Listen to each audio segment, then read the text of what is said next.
How did it happen that you chose psychology as a profession? By default.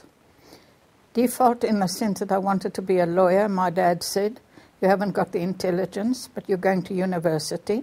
So I went to university and didn't know what to do, decided to be a journalist, take all the subjects possible, and met my husband in the first year. So eventually all that was left was German and psychology, so I stopped with psychology. That's default. Then at a later stage, when I started working, I'd become aware of the National Institute for Personnel Research. And I went there after marriage and applied for a position and was told by Dr. Bishewel, I think it was by one of his PAs, sorry, has enough women on the staff already, doesn't need any more.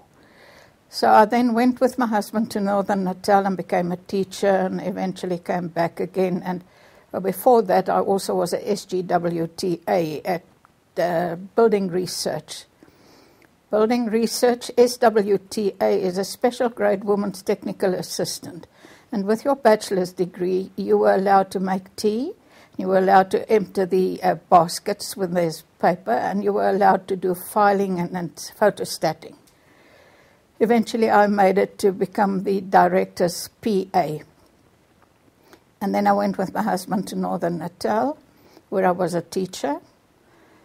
Came back again, wanted to have another job, and then I applied again. That was in 1958. Applied for a position at the NIPR.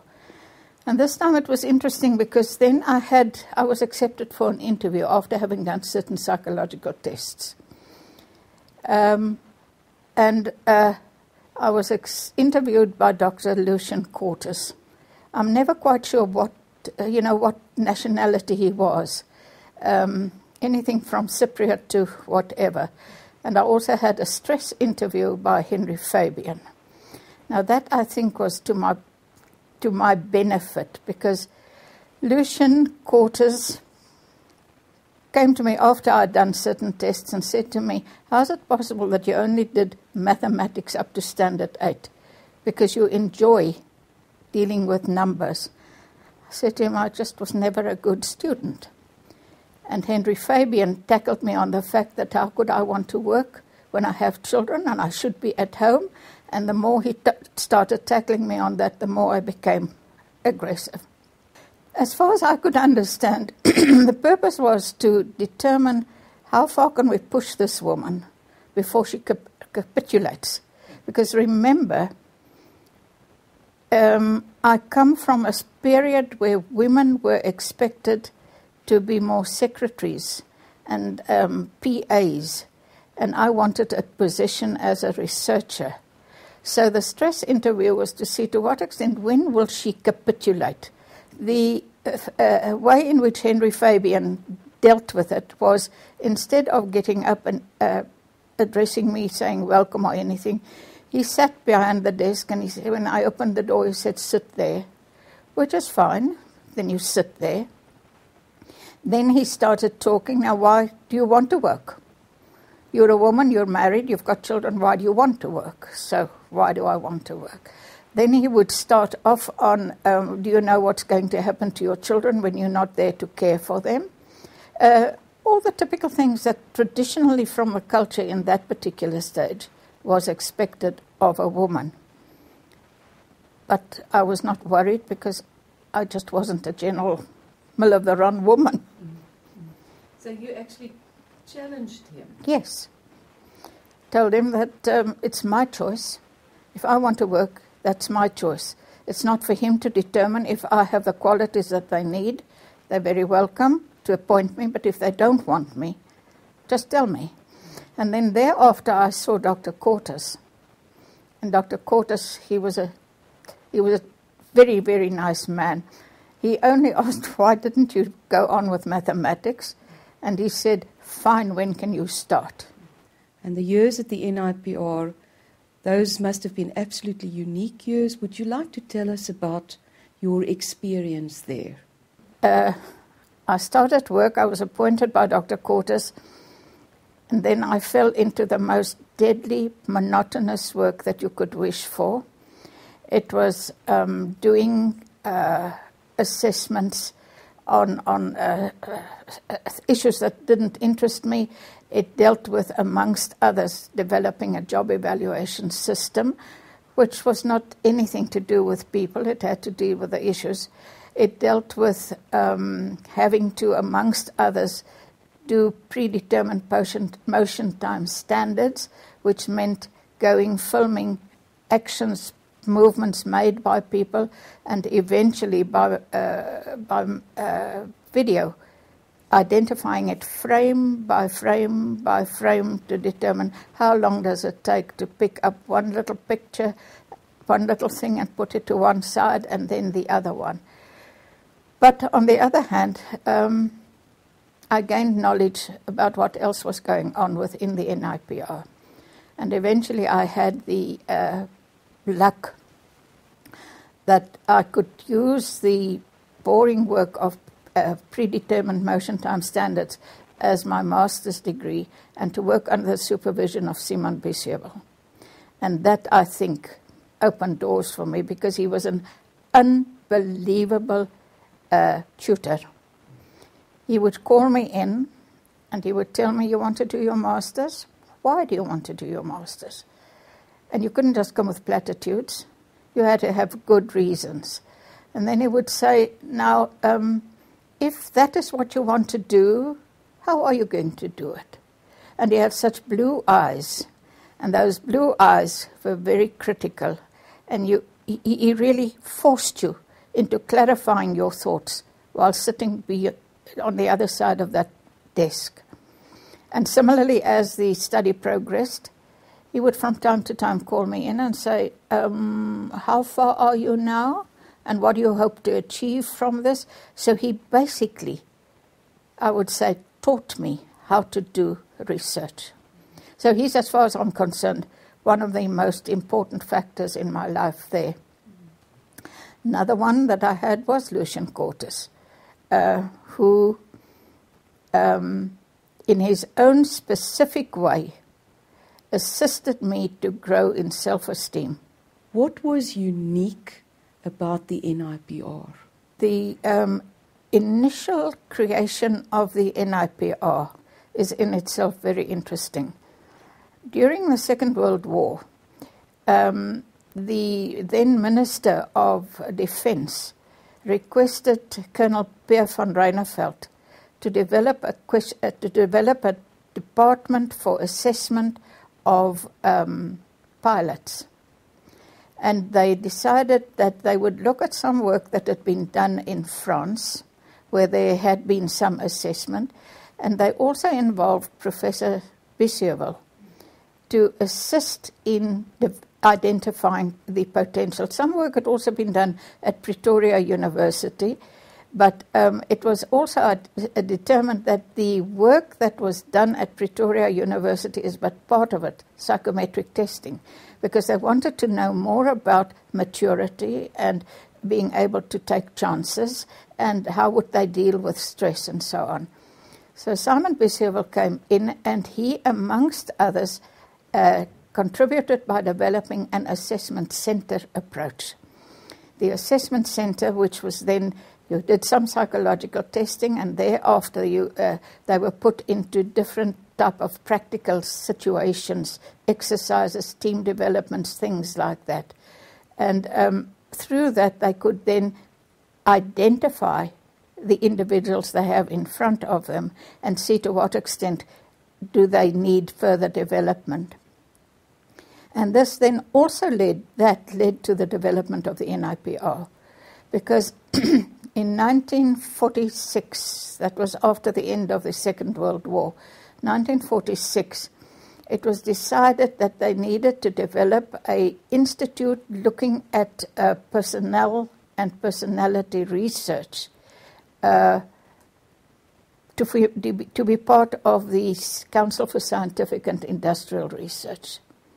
And Simon Biesheuvel was appointed as the first director.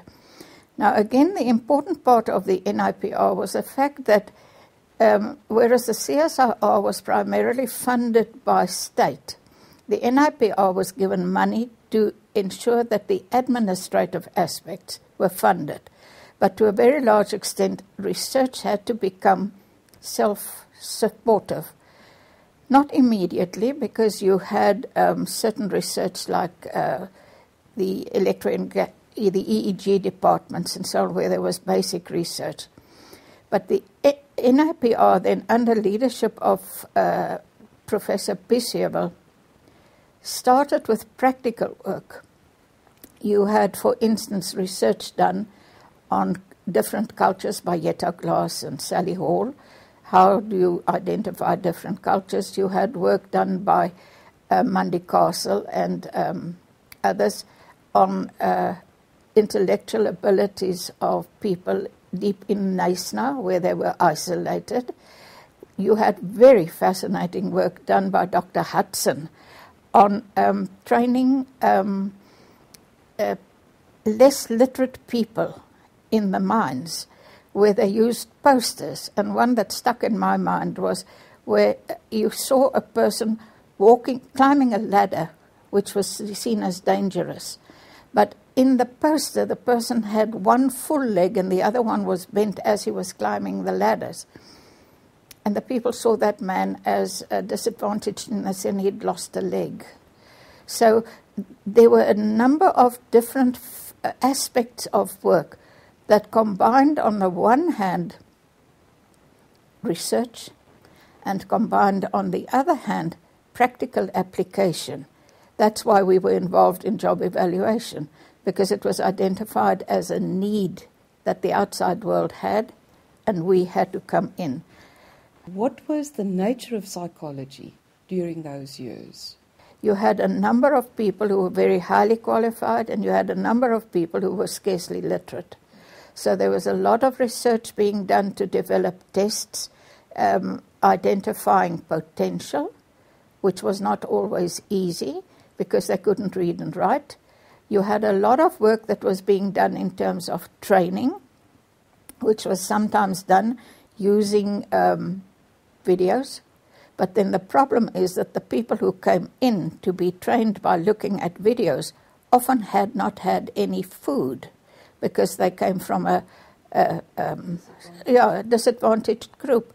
So then they would sleep through this situation because at least they could relax and sleep and then went out. So it was new initiatives to try and reach an insight into what makes the people function as they do.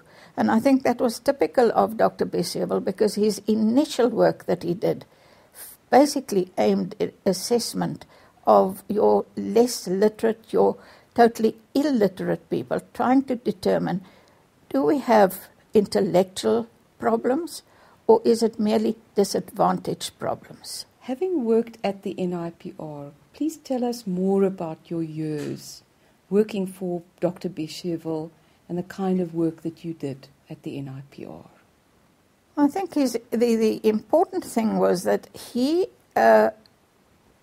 basically saw to it that the NIPR was kept abreast with what was developing in Europe, what was developing in America, and what was also developing in England as far as research is concerned. Now, from Europe, it was still much more a philosophical, psychological approach. In America, it was more of a neurological assessment with a psychometric assessment, but still with awareness of the individual as a whole, as a gestalt. And that was extremely important because the person was seen as a unique being within an environment of his or her own realities. England was more in terms of organizations and functioning within factories and things like that. And he was the one who, whenever there were discussions on what would we be doing next as far as topics were concerned, he would have a good idea of who had an interest lying where. Typically the areas that I eventually developed into, coming from a pure psychology where philosophy was combined with psychology, with clinical, with you name it all. Eventually, I could move into the area where it related to organizations and people within organizations, and the emphasis that, for instance, predetermined motion time standards had on the training of people. How can you train people better? Job evaluation, how can you determine better salaries? Those kinds of things. But he was fascinating in the sense that he knew what was happening, and he would just drop a word or two or just send you through an article on something that you could follow up. How did the NIPR impact on your belief or your perspective as to the value of psychology as a discipline? The whole concept of, as I say, when I started the job evaluation, fascinated me eventually, because you can do a job evaluation on a lower level and it's very easy to identify how many shovels of coal has a person put into the gas factory where we did assessments and so on. But as you move up the job hierarchy, it becomes more and more difficult to determine now exactly what does the person do. And eventually when you do job evaluation in a big organization where people have to make big financial decisions and you are trying to determine from them, how do you decide? And they say, by gut feel. You realize it isn't gut feel. You've got to get questions and answers to questions to identify what actually does the individual determine as gut feel. So job evaluation had eventually its own fun part of it. Predetermined motion time systems had its own fun part in it, in that I took films of people working on the conveyor belt, putting in little bottles of Vaseline into a cardboard box. And the fascinating thing was the kinesthetic feel, in the sense that the stuff would come through. They would take the box, fold it open, take the bottle, put it in, close it and put it down, whilst talking about their girl's little birthday party that they're planning, or somebody else's husband who's very ill or something. So that in effect what one found was that some people developed their own way of doing this little getting things together, whereas others were trained, and those who lost out on one or two steps of the training could never achieve the same speed and same output as the others could, which once again, it was dead routine, but there's fun in identifying that. But with time, I became involved in organization functioning, and with that, leadership development. And that actually became, I would say, the greatest challenge that I had. Leadership once again in terms of male groups, leadership in terms of particularly female groups, and eventually leadership in terms of people from different cultures. Because if you go into an organization where the basic culture, the way we do things, is a culture of males, no, remember, I come from a perspective where father knows best, so you don't study law. And in the big organizations, it was more a white male culture. And now you as a female must come in and you must now gain acceptance as a colleague, as of equal value. And that absolutely fascinated me. How do you negotiate for acceptance? And once you are at that particular stage, if you are from a different culture, how do you negotiate for acceptance? And in negotiating for acceptance, the importance of being comfortable within yourself, not becoming too mannish, not becoming too deferential. How do we train people? And that I think that's remained my interest continually. I also had the luck that I could work with Professor Lily Gerdes, with Professor Ronel Hervé, and people of that quality at Pretoria University School of Business Leadership, where we continually trained women to become comfortable in using their competence and skills in a culture that's alien to them. And where in a culture you are very often seen as a woman, or were very often seen as a woman, as somebody on a pedestal. You cannot ask her to do something, because I wouldn't ask my daughter to do that. But you're not the person's daughter, and you don't want to be on a pedestal. So that eventually led to, amongst others, the study I did for my doctorate. The doctorate that you did has been extremely interesting over many years, and many people have commented on that. Please tell us more about your doctorate. Yes, I found that even though it was done in the early 80s, 80, 81, it is still relevant. And I still find that whenever I start talking about it, women say, yes.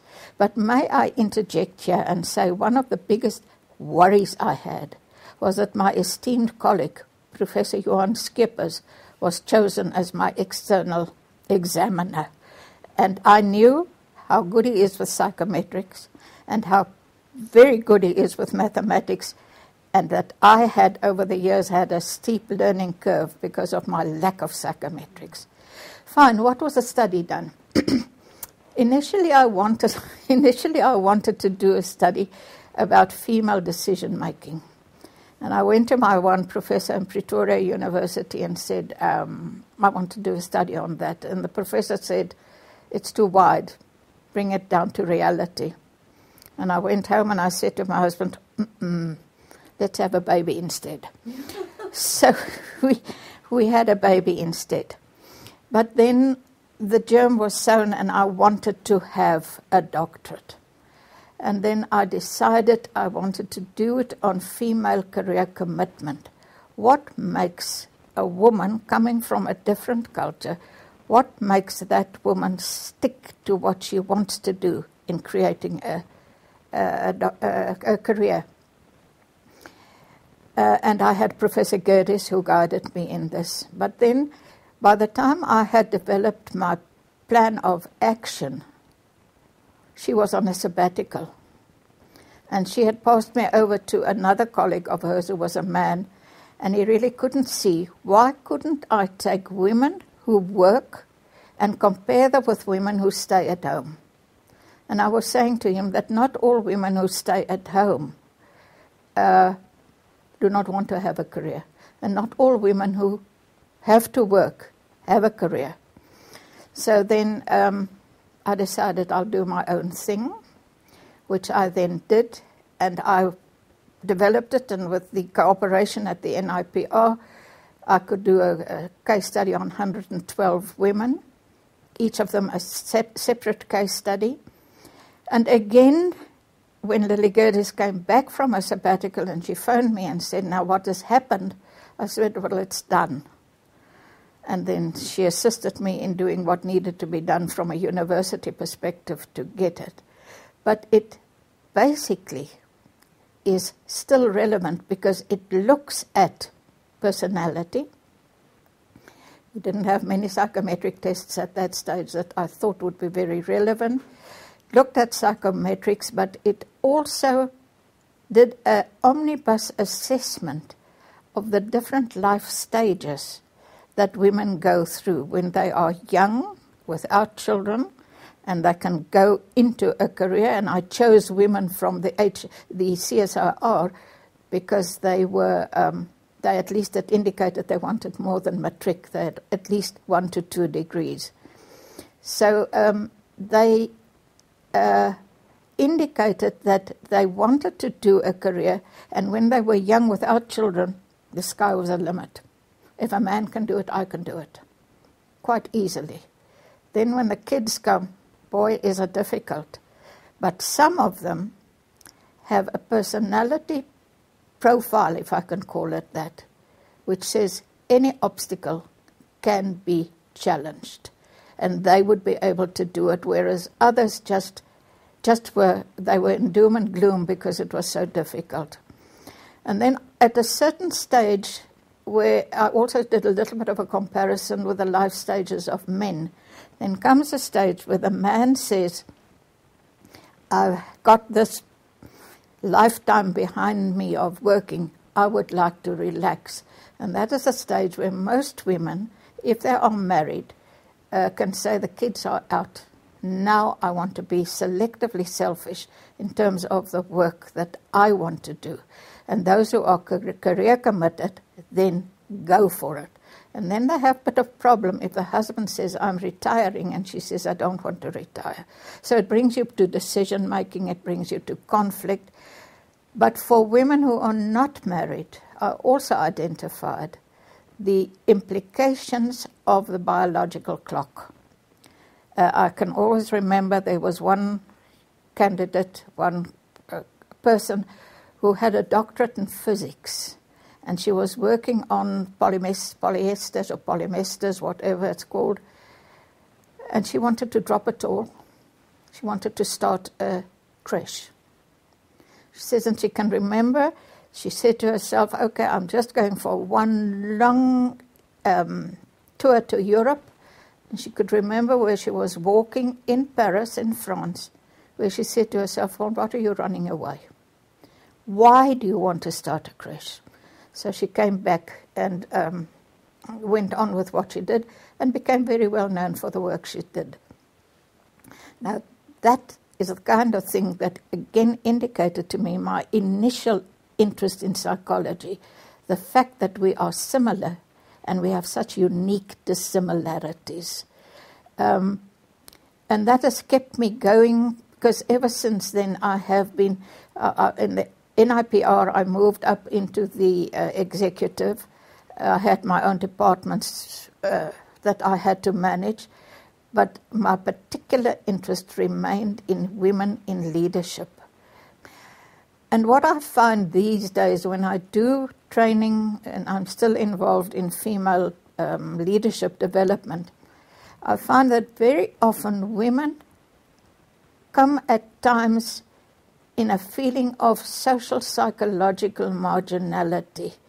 I know I can be a manager. I know I've got the competence to do so. I know that I can be strong when it's called upon. But sometimes I'm totally ambivalent. And now I don't know, must I be a woman or must I act like a man? They have not yet had that integration of self that makes them feel comfortable in being who they are. Looking back, are there any patterns in how psychology has evolved over all of the years? Can you identify any specific trends and patterns? I always say I was tremendously fortunate in being trained in the time when psychology was still very much aligned to philosophy, so that you looked at the human being as a whole, as an integrated unit, of which we wanted to identify certain answers. How do we perceive? How do we cognitively interpret things, and so on? Then during my time at the NIPR, we went through a stage where we dissected the people. If you test it with this and you test it with that and you test it with that and you put it all together, then you get the whole, and that's the whole you have. And some people tended to neglect looking at the context within which people had to function. The context is extremely important, as indicated in, amongst others, my doctorate. And then we went through a stage where the context was seen as extremely important, and we were not so keen on finally identifying, little tidbits about intellectual potential and so on. And I think we're back to looking at the human being as an integrated whole. And that, I think, is extremely important, because in the meantime, our world has become more dramatically changing. We have a global world.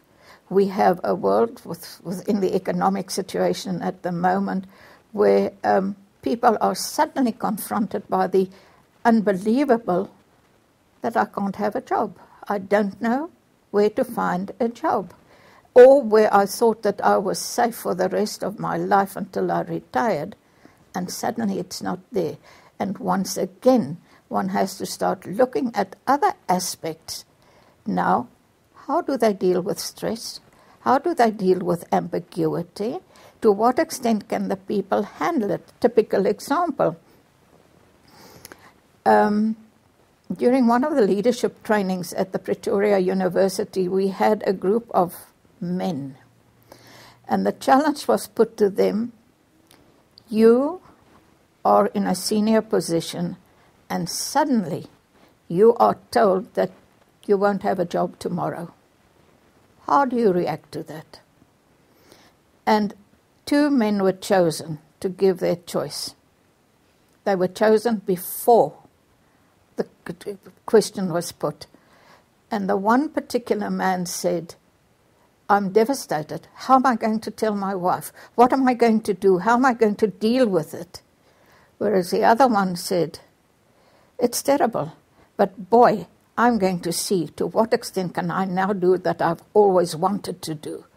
The one was looking forward, and that related again to one of the questionnaires I used in my doctorate, namely the Moravian, need to achieve, need to avoid failure, where some people focus on, I don't want to fail, and others say, I want to achieve. I'm going to achieve. Take what it takes. Were there special people that stood out for you, that you regard as role models, that people that you learned from? Simon Besebel, I think, taught us to do research. After him came Dawie Gous. Now, Dawie Gous was known as a marketer, and he taught us how to market. He would say, what have you read in the newspapers? Where do you determine, is there anything that the NIPR could start to address?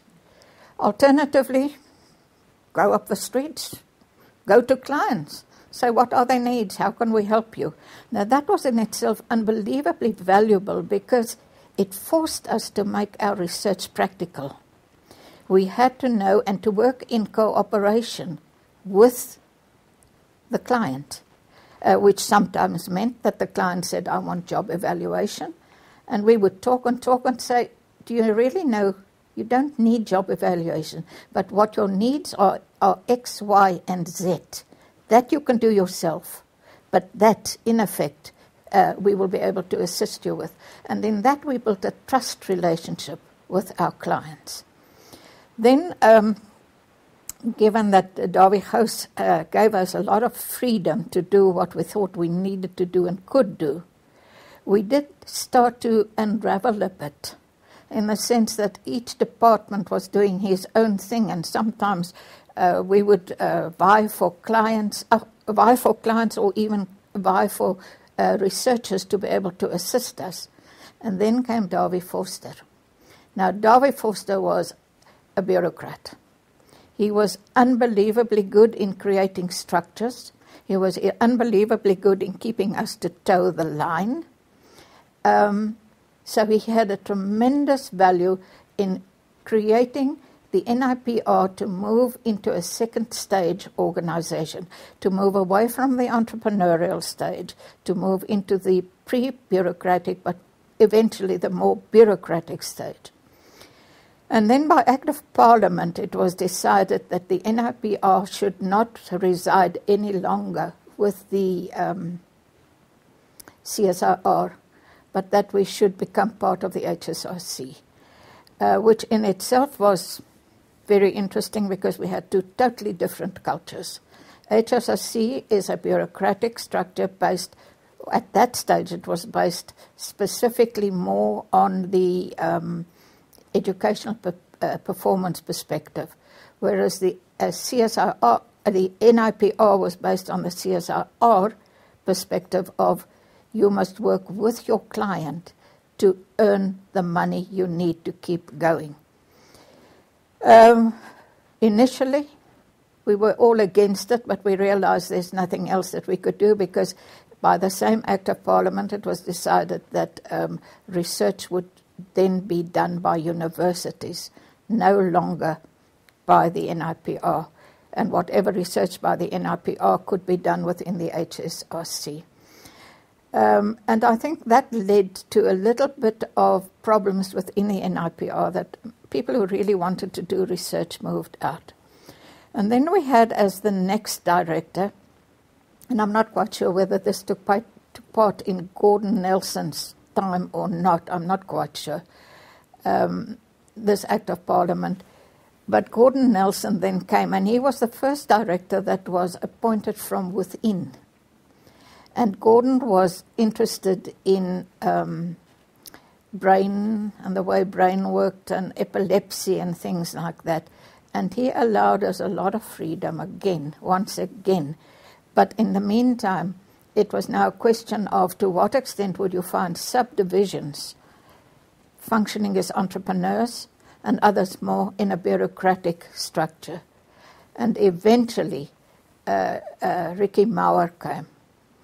And then with Ricky, it moved over that the NIPR became part of the HSRC. I'm a little bit unclear about whether Act of Parliament was with Davie Forster or with Gordon Nelson.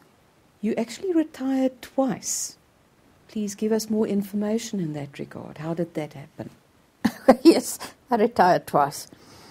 When I turned 60, I was requested, because then I could retire, and I was requested, would I please sign another 4-year contract to 64? And I said, no, I don't want to sign another contract. I'll take it month to month, see what happens.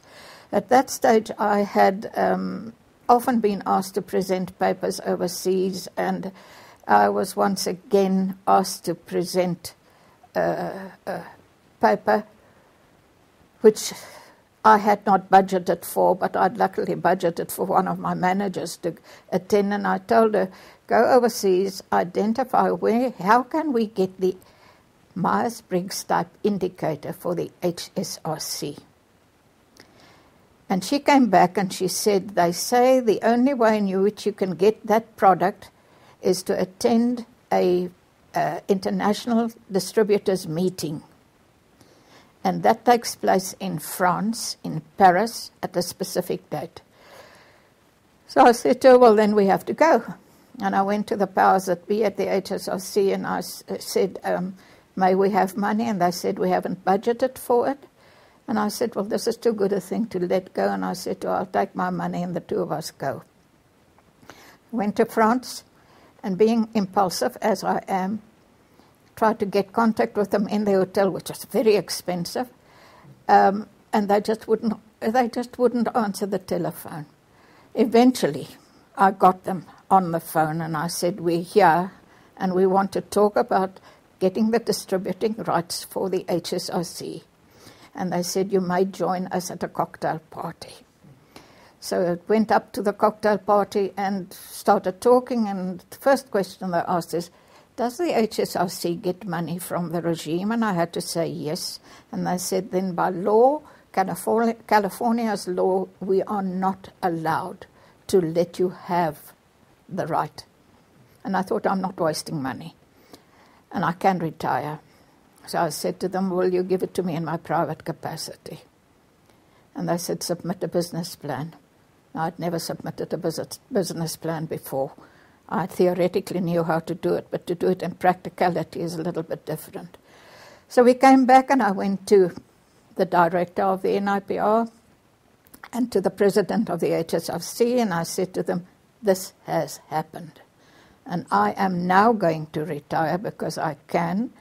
I'm going to start Jopie Van Rooyen and Partners. And I must say they were unbelievably helpful. Perhaps they wanted to get rid of me. But they were unbelievably helpful because they said, do you want to have offices at the NIPR, or do you want to have offices at the in the Pretoria, the HSRC building.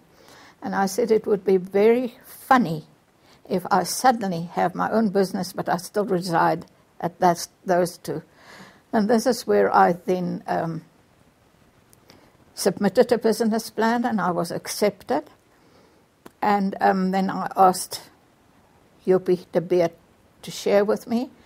And we started the business in a single little room, with none of us really being very smart as far as computers are concerned, because I couldn't deal with a computer. I always had a secretary. And my first experience of a computer was one that filled a room like most lounges that size. So we didn't really know what to do with a computer. So that was a learning curve. But just the two of us, and then we do training, and then eventually we would appoint a person the same day, tell her, we're going away for training, you must man the shop. And this is how the entrepreneurial business started. What do you feel most proud of? I think, first of all, the privilege of having been with the NIPR. Because the NIPR allowed one, if you really took the challenge, to develop yourself, provided that you knew what you wanted to do, provided that it was practical in terms of the needs of the country that we lived in. That, I think, is the first thing. The second one is that they would allow me to be a difficult woman, to really say, but this is what I think needs to be done.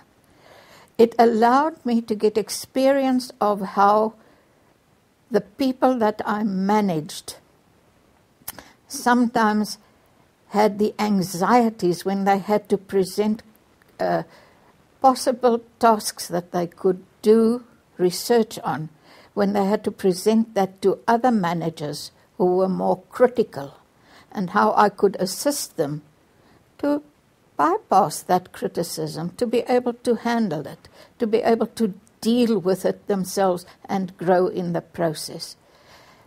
I also am thankful that I could move from a chief research specialist into executives, into management, into the executive, call it suite, to become aware of how difficult it is to manage a research organization, because every researcher thinks that I've got the answer. And somewhere there must be cohesion. They must start working together. And I also realized the absolute uniqueness of how people identified projects. One that stands out in my mind is the so-called 6M game that was developed by one of the divisions under my control, supervision. The 6M game, which in effect was dealt with in farms in the Cape Province, where people who had no knowledge whatsoever, very little schooling, were taught, when you have a farm, when you have a business, there are certain things that you have to realize. You can't have it without money. You can't have it without marketing. You can't have it without management. You can't have it without materials. Things like that, 6, which eventually became 8 M's. And that taught people who could not read or write how to look at the world in a different perspective. And eventually, the NIPR, I think, allowed me to grow and to feel comfortable in saying, I want to start my own thing. If you had to mentor or talk to a young psychologist, what would you say to them? I think my advice would be, don't become a psychologist because you think that at university you can learn everything there is to be. Don't fall into a comfort zone. But remember that psychology, like any other good profession, is a profession where your own professionality is based not on what you've been taught, but on what you can learn from observing the environment, or on learning what is new and continually trying to grow your own competence. That, I think, is what psychologists should do, because as psychologists we have in the world of today, we have a tremendous challenge to be able to help people to deal with the problems that they experience. And very often we tend to find that they say, well, I've got the test and it tells me this, and they don't remember that they have a professional integrity that they should be dealing with. Where is psychology heading? I think psychology should be less dissected in separate units. I think there should be closer liaison, because your industrial psychologists can learn from the clinical. They must not try and be clinicals, but neither must your clinical psychologists realize that they are just as good as industrials. They are different disciplines. There should be greater integrity, but I think together as a discipline, psychology should look at what does the world around them need, and they should become involved in social issues, like amongst others, global warming, like amongst others, poverty, and the implications of enriching by some and poverty by the others, become involved in more social issues, which sounds funny because psychology is a social science discipline. What still needs to be done? If you had another 100 years, what would you still really like to achieve in the extra 100 years? I'd like to be a psychological researcher, and I would like to be involved in whatever can contribute to a better quality of life of people, irrespective at what particular level, be it at the lowest level or be it in the most senior position, because all people experience problems in life. And as psychologists, we are supposed to be able to come up with answers and approaches and techniques to assist them. And I think I've done a little bit in the almost first 100. Second 100, I'll do better. Where is psychology heading? And are there certain things that you think that one should caution our discipline in terms of where it is heading? I think it's a difficult question. I would say that the discipline of psychology must be cautious not to think that by testing people, giving them test results, or sometimes not even giving them test results, keeping it private, that we do not do people a service, because if they bare their souls in answering questionnaires, they must have the right to get the answers to it. But when they get the answers, then the professionality of us who give the answers must be such that they have the freedom to say, but I don't agree, and we must be able to say why or why not we agree with their disagreement. I think in tending to forget that as psychology developed out of philosophy, looking at the human being as a totality, as a gestalt, we should not forget that in these turbulent times that we live, it's necessary to look at the human being once again as a total, as a totality, as a unit in interaction with a difficult world.